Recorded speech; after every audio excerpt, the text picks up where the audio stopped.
Henrique Alves, sejam muito bem-vindos ao canal Sobre Muitas Coisas. Essa é a crítica com spoilers do filme Mãe. Porém, esse vídeo ele vai ser totalmente diferente das minhas críticas com spoilers.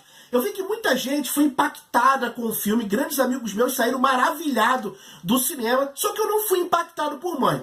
Eu gostei muito do filme na parte técnica, principalmente das atuações da Jennifer Lawrence, do Javier Bardem, do diretor que também é o roteirista, que é o Darren Aronofsky, mas o filme ele não me impactou da maneira que eu vi que as pessoas estão impactadas na internet. Até porque eu já curto muito a literatura que faz essa analogia, que faz essa alegoria de acontecimentos da Bíblia, de fatos divinos com ficção. Então, assim, eu já curto esse tipo de literatura e eu já fui impactado várias e várias vezes. Eu já disse algumas vezes aqui no canal, principalmente nas lives, que eu não sou um cristão, né? Eu sou nascido e criado na igreja, mas eu me considero um cristão liberal porque eu tenho uma visão muito diferente do mundo, eu tenho uma visão diferente de Deus, eu tenho uma visão diferente de Jesus, eu tenho uma visão diferente sobre várias coisas que pessoas religiosas têm sobre algumas situações. Então, o que acontece? Por eu ter essa visão, por eu ter esse sentimento, eu acho que o filme ele não me tocou tanto. Mas eu quero explicar aqui algumas coisas, eu quero trazer a minha visão sobre fatos interessantes. Um deles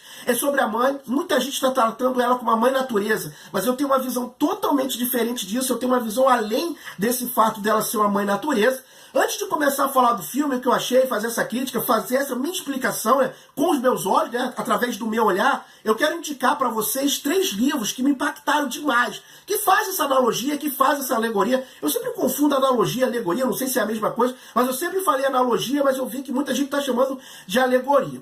Os livros são A Mulher de Pilatos, né, que é um livro sensacional, que se passa na época que Jesus estava vivo, mas com o olhar da esposa de Pilatos, com o olhar de uma mulher naquela época, daquela sociedade tão machista, né? Ser machista hoje, imagine naqueles tempos de Jesus. Então o livro traz esse olhar dela sobre os feitos de Jesus, traz o olhar dela sobre a arena de gladiadores, sobre o julgamento, sobre a vida em Jerusalém, e tem 2 passagens muito interessantes do livro.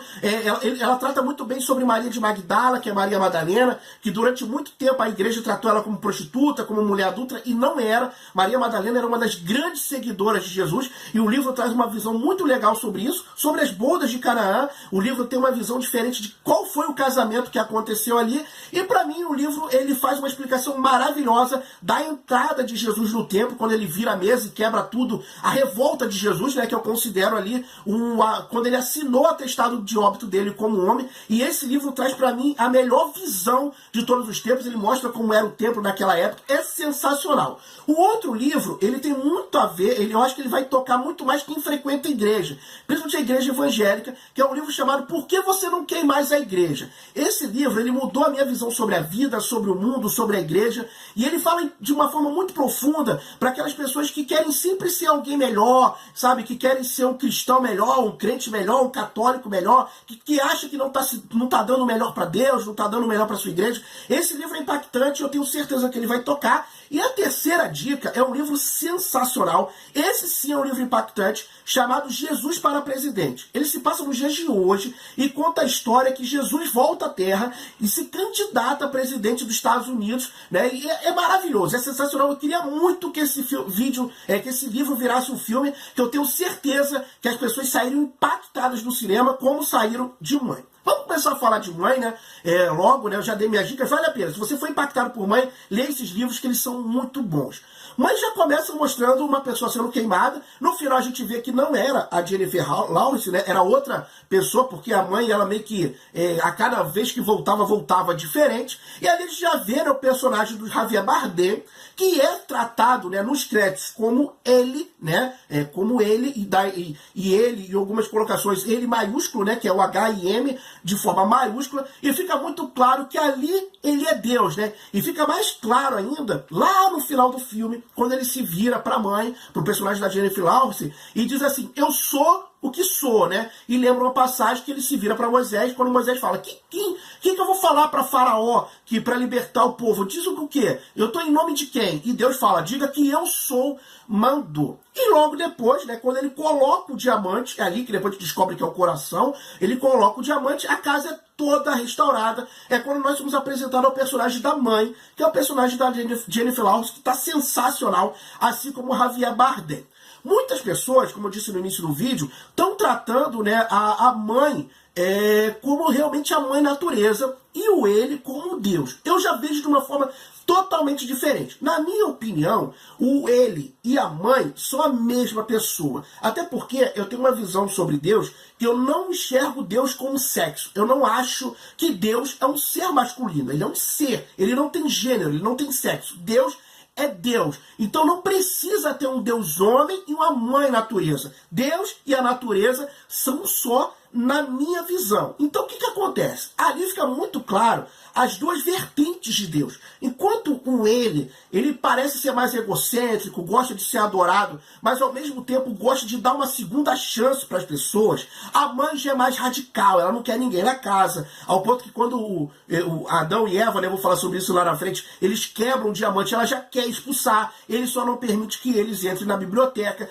Então mostrando o quê? Que o lado da mãe é a coisa mais visceral, é a coisa mais radical, é a parte divina que mata, né? A parte divina que manda o dilúvio, a parte divina que transforma a mulher de Ló em estátua de sal. Enquanto ele já é a parte mais súplica, é a parte que entrega Jesus para morrer por nós, enquanto a parte da mãe não quer entregar o seu filho. E isso é muito interessante. Eu gosto dessa coisa, dessa vertente. Para vocês entenderem um pouco sobre essa visão, lá no Antigo Testamento, no período da escravidão no Egito, a visão dos hebreus sobre Deus era que o bem e o mal vinha de Deus. Não existia um ser maligno. Não existia a figura do diabo para os hebreus. Deus trazia o bem e trazia o mal. Foi Deus que transformou a mulher de Ló em estátua de sal, que trouxe o dilúvio. Então, assim, eles entendiam que as coisas ruins que chegavam até eles também era algo divino, vinha de Deus. Essa coisa do diabo, do ser maligno, trazer o mal sobre a terra, ela só é colocada ali dentro entre os hebreus a partir do exílio babilônico. Porque lá na Babilônia tinha deuses bons e deuses maus. Aí a partir daí a figura do inimigo, a figura do diabo nasce sobre os judeus e vai entrando nos seus livros. E aí no Novo Testamento essa figura personificada do mal fica ainda mais forte. Então por isso que eu acho que a mãe e que Deus são a mesma pessoa, sabe? Eles são os mesmos seres, enquanto um dá mais amor, o outro é mais radical, ele quer tudo pra ele. E eu gostei muito, muito, muito disso. Logo depois, nós somos apresentados, né, ao homem que chega até lá, que é o personagem do Ed Harris, e é homem mesmo o nome dele, nos créditos, e é muito claro que ele é o Adão, né? Ele chega ali, a mãe não esperava que ele chegaria, e o Adão chega naquele momento, porque tudo estava pronto, é muito legal, né? Isso. E outra coisa, para eu chancelar esse lance de ele e a mãe serem a mesma pessoa. Quem fala na Bíblia, haja luz, quando tudo era trevas, é Deus. Só que a luz só acontece por causa de quê? Por causa do coração da mãe.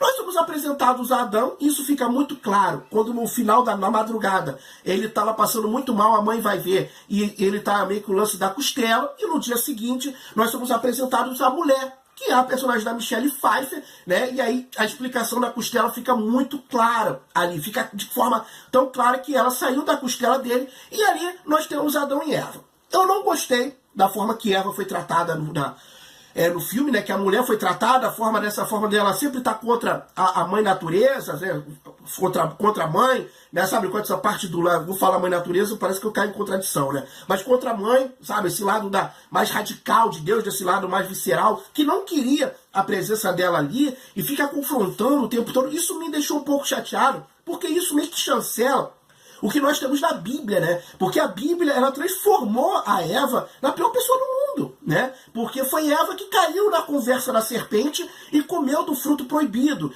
E tem até aquela frase épica de Adão, né? É culpa da mulher que o homem deu. E a partir daí, né? O pecado entrou no mundo, a menstruação da mulher também, a partir daí o homem teve que trabalhar. E tudo é culpa porque a mulher deu ouvido à serpente. E isso é totalmente errado, né? Se eu não me engano, no Alcorão, né? Porque os livros, né, os 5 primeiros livros do Pentateuco, eles estão ali na Bíblia, mas o Alcorão também tem o seu livro da criação, e se eu não me engano, lá diz que o homem e a mulher comeram junto o fruto proibido. Tipo, os dois foram enganados pela serpente, e não só a mulher, e a forma que a mulher foi retratada no filme eu não gostei, sabe? Essa coisa disso, não gostei mesmo, acho que fica muito nítido uma coisa boçal dela, eu não gostei. Eu não gostei da forma que trataram a mulher e trataram ela. Deixa eu respirar, quem me conhece, Henrique respira. Quando eu fico empolgado, gente, eu quase não respiro. Opa, respirei. Logo depois nós fomos apresentar os dois filhos dele, que nos créditos é apenas o irmão mais velho e o irmão mais novo, né? O irmão mais velho, que é o Donald Gleeson, né? E os dois são irmãos da vida real, né? E o mais novo é interpretado pelo Brian Gleeson, que é muito claro ali que é o lance de Caim e Abel. Acontece o primeiro homicídio, né? Por causa da inveja. E a forma que foi tratada ali, né? O lance da inveja por causa do dinheiro e tudo mais. E eu gosto muito, mas muito mesmo, de uma frase que o mais velho, quando mata, diz pra mãe, dizendo, ele te deixou aqui, né? Ele faz isso. Logo depois rola o velório, e nisso as pessoas vão se chegando e mostram que a população do mundo está crescendo, até que nós temos o ponto que todo mundo começa a enfrentar a mãe, não dá ouvido muito pra mãe, enquanto Deus estava gostando de ser reverenciado, de ser adorado, de ser amado, com o seu discurso todo ali, e a mãe toda revoltada, porque eles estavam ali quebrando a casa, fazendo um monte de besteira, é quando ela chega, né, e manda eles saírem da pia, e eles começam a pular sobre a pia, até que rola a água, que dá a entender que é o dilúvio. Eu até esperava que poderia jogar mais água, para ficar muito mais nítido.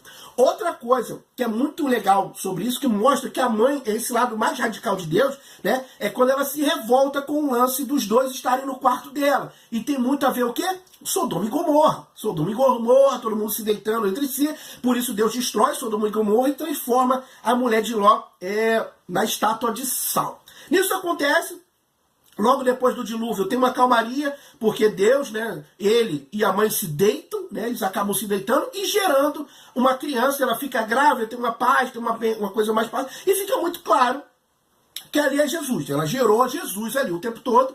E o que fica claro, quando ela descobre que está grávida, isso inspira ele a escrever, e é nítido que isso é o quê? O Novo Testamento, porque ele escreveu o Velho Testamento, e ele já era meio que reverenciado por isso, mas não por muitas pessoas. Mas quando ele escreve o Novo Testamento, quando ele escreve um novo livro, uma multidão chega até ele, pessoas que ele nem imagina. E tem uma frase muito legal dele, que ele diz assim, que eles gostaram do meu trabalho, eles amaram a minha obra, mas eles interpretam da sua maneira. E isso acontece, nós temos várias religiões que saíram, né, desde o Velho, passando pelo Novo Testamento, e das religiões saíram várias denominações. Então cada um tem a sua visão sobre aquilo que ele escreveu. E nisso começa eles destruir a casa, chegarem sobre a casa, e ali eles podem ter várias visões sobre isso, né? Porque durante todo o período da história, muitas das vezes as pessoas usaram a palavra de Deus para fins próprios, né?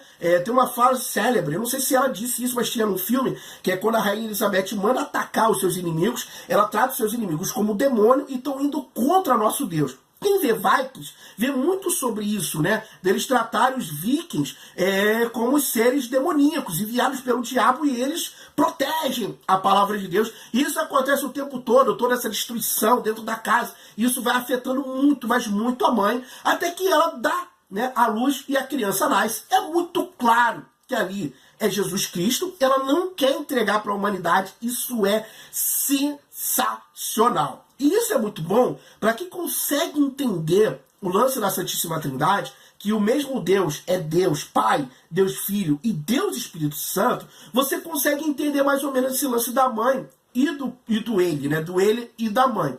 Jesus, quando estava perto da morte, ele não queria. Ele se vira para o pai e diz, se for possível, passe de mim esse cálice. Ele não queria essa missão, sabe? E esse mostra que um ato divino não queria que ele fosse entregue à morte. Isso é sensacional, mas quando ela dá uma adormecida, ele entrega para a humanidade, e a humanidade fica louca com ele, né? Isso é muito legal, porque ele tem um período épico dos seus 30 aos seus 33 anos, até que essa mesma humanidade que ficou louca por ele, o matou. Só que eu quero fazer aqui, abrir um precedente, que eu também tinha um pouco essa visão, o filme passa sobre isso. Porque o filme dá a entender, as mesmas pessoas que mataram ele, depois cearam, né? Depois comeram da carne dele, que na igreja evangélica é o lance da Santa Ceia, que é o pão e o vinho, né? O pão e o suco de uva, dependendo da igreja, da denominação, enquanto na católica é a hóstia. Na católica eu não entendo muito bem, porque eu frequentei a católica até seus 4 anos, e ia de vez em quando, meu nome quase não ia, eu fui batizado lá, mas eu não entendo muito da liturgia do culto católico, mas da liturgia evangélica eu entendo bem. Então o que acontece? E ali mostrou que as mesmas pessoas que mataram ele, depois estavam comendo da sua carne. Dando dando a entender o quê? As pessoas que, quando ele chegou em Jerusalém na sua última semana de vida na terra, que é o domingo de Ramos, né, que é o dia de Ramos, que dizia Hosana que vem às alturas, foram as mesmas que pediram Barrabás ao invés dele. Isso é um grande erro. Por quê? As pessoas que pediram a cabeça de Jesus ao lugar de Barrabás, eles não eram os seguidores de Jesus. Até porque Pilatos, né, ele traz essa visão. Pilatos, ele queria matar Barrabás há muito tempo. Por quê? Jesus era considerado um revolucionário da época. Mas só que a revolução dele era muito silenciosa. Ele tinha uma revolução silenciosa, ao ponto que ele era até querido aos olhos de Roma. Porque dentro da mensagem de Jesus, ele trazia: dá a Deus o que é de Deus, dá a César o que é de César, o homem o que é de homem, honra e ao homem dê a honra.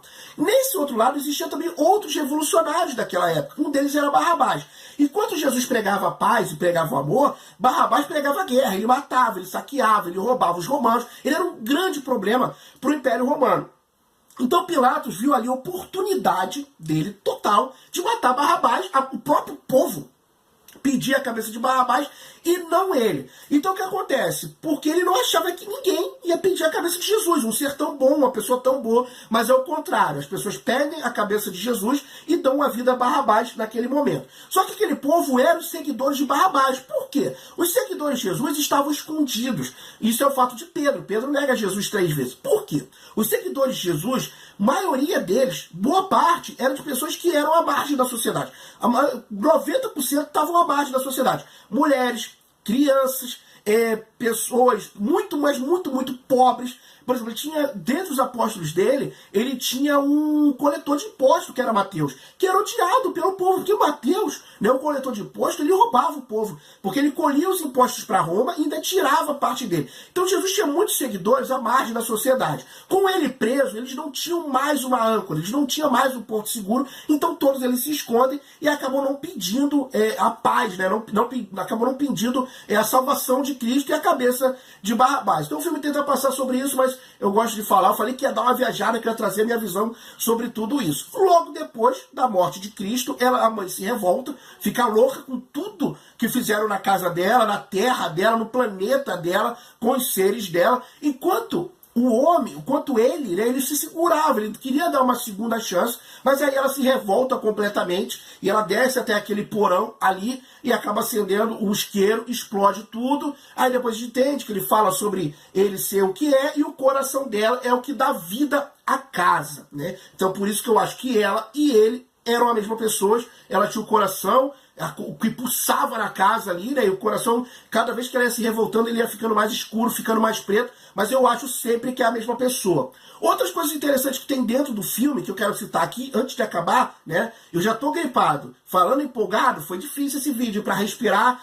Quem me acompanha, quem tá acostumado com o canal, sabe o meu estilo. Quem tá vendo pela primeira vez, deve estar achando esse gordinho muito, mas muito louco mesmo.